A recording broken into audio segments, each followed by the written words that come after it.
लो तो ग्रामर कहाँ गया?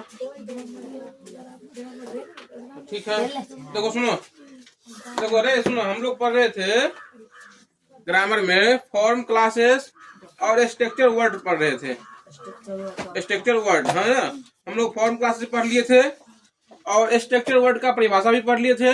और उसमें कितने हो गया था जिसमें क्या होता है, किसी शब्द का कोई प्रभाव नहीं पड़ता है।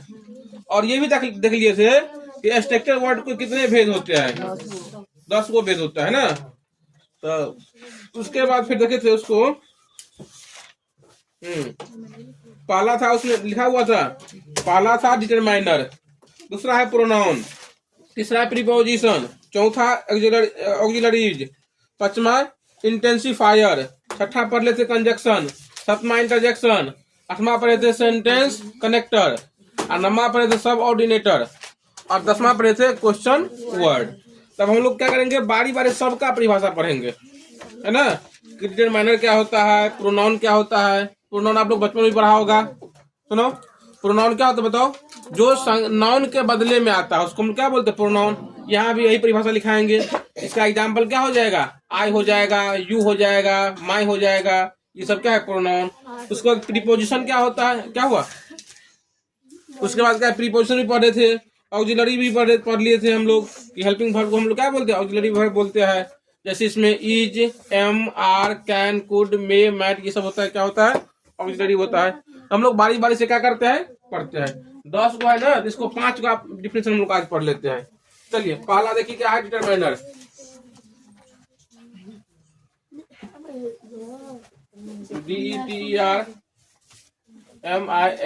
DETERMINERS। देखो, डिटरमाइनर वैसे शब्द होता है ना, जिसका प्रयोग किसी नाउन के पहले होता है ना। वे शब्द लिखेगा आप लोग भी, जिसका प्रयोग किसी नाउन के पहले आता है। वे शब्द जिसका प्रयोग किसी नाउन, नाउन का मतलब क्या हो जाएगा, नाउन मतलब क्या हो गया बताओ, संज्ञा, किसी नाउन के पहले होता है, पहले होता है, उसे डिटरमाइनर कहते हैं।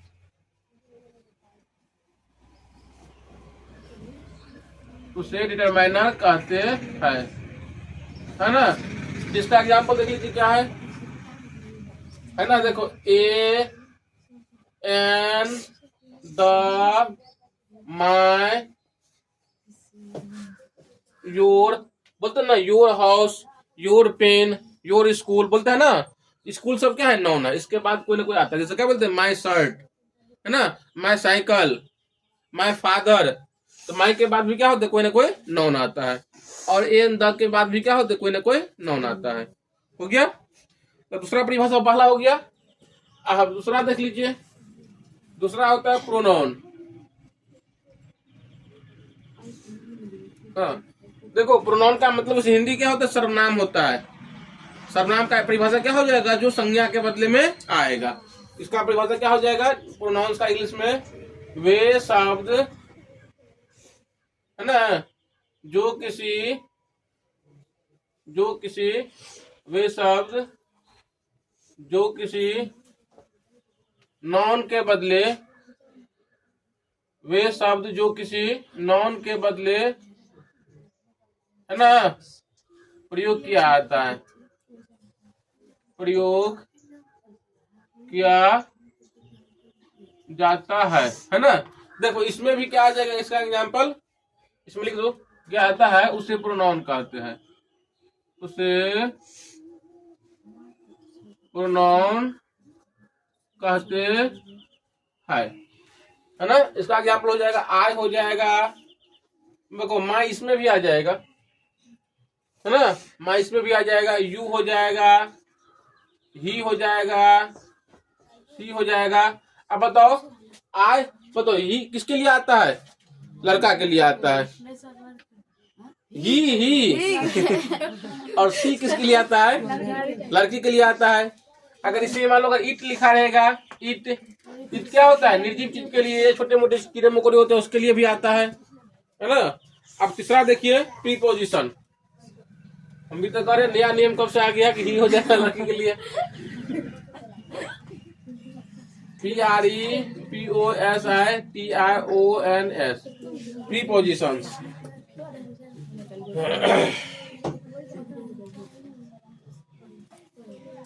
अब देखिए प्रीपोजिशन क्या होता है।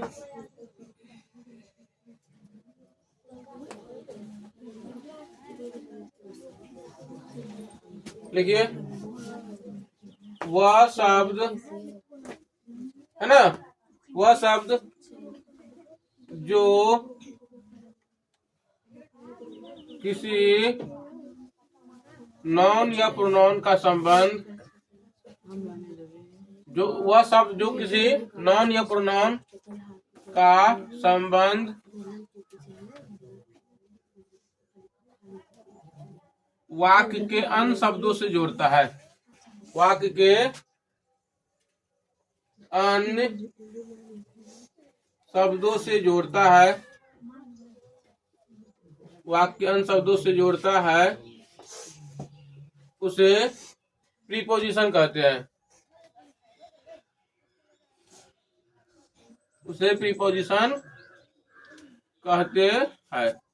इसका एग्जाम्पल देखो, आप लोग पढ़ा हुआ है, ऑफ पढ़ा हुआ है, ऑन पढ़ा हुआ है, इन पढ़ा हुआ है ना, नियर पढ़ा हुआ है, बहुत सारा इसमें है नियर, इसमें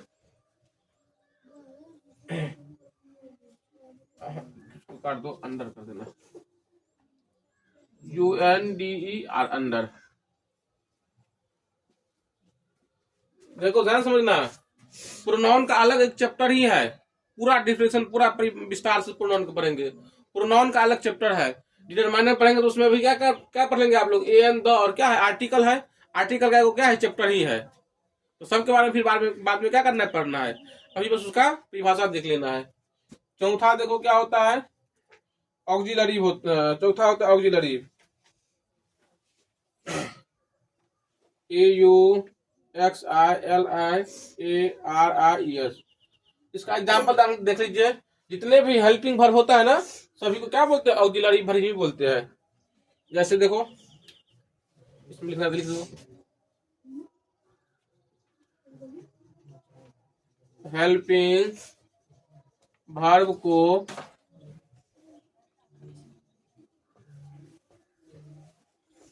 ऑक्सिलरी कहते हैं,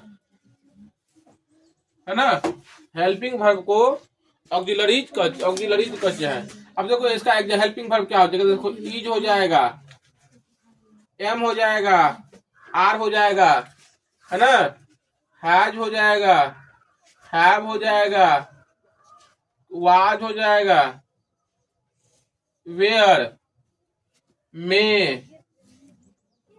कैन, शैल, विल, और भी इसमें है इटीसी। और पांचवा इसका प्रकार है इंटेंसिफायर,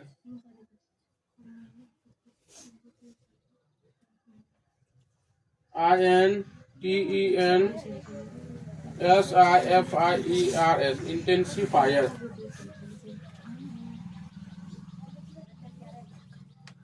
देखो ये क्या होता है, वे शब्द जो किसी, वे शब्द, इंटेंसिफायर वे शब्द है जो एडजेक्टिव एडवर्ब के पहले आकर उसके अर्थ को और अधिक बना देता है। वे शब्द जो एडजेक्टिव या एडवर्ब के पहले आकर